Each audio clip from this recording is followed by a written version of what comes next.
അത് ഞാൻ നിന്നെ സഹായിക്കുന്നതിനുള്ള പ്രതിഫലമായി കണ്ടാ പോരെ? ഞാൻ ഓൾറെഡി പറഞ്ഞു കഴിഞ്ഞു എനിക്ക് സംസാരിക്കാൻ താല്പര്യമില്ലെന്ന്. ഇത് വീണ്ടും വീണ്ടും റിപ്പീറ്റ് ചെയ്യുകയാണെങ്കിൽ ഞാൻ സൈബർ സെല്ലിലോ പോലീസിലോ കംപ്ലൈന്റ് ചെയ്യും. നീ ഇങ്ങനെ ടെൻഷൻ ആവില്ലേ പൂജ? ഒരു കാര്യം ചെയ്യ്, കയ്യിലുള്ള ചായ കുടിച്ച് ഒന്ന് റിലാക്സ് ചെയ്യ്.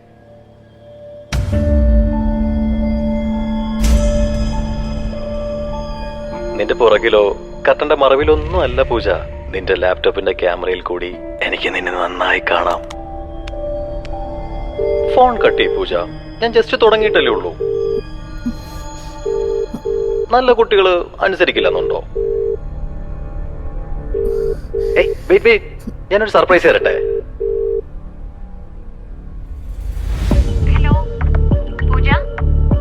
ഹലോ, ഫോൺ കട്ട് ചെയ്യ് പൂജ, എന്താണ് നീ ഒന്നും മിണ്ടാത്തെ? എനിക്ക് നിന്നോട് കുറച്ചുകൂടി സംസാരിക്കാനുണ്ട്. ഹലോ, അതല്ല, ഗ്രീഷ്മയോട് സംസാരിക്കാനാണ് നിനക്ക് താല്പര്യമെങ്കിൽ നിന്റെ കണ്ടന്റ്സ് എല്ലാം ഞാൻ ഡിലീറ്റ് ചെയ്ത് തുടങ്ങും.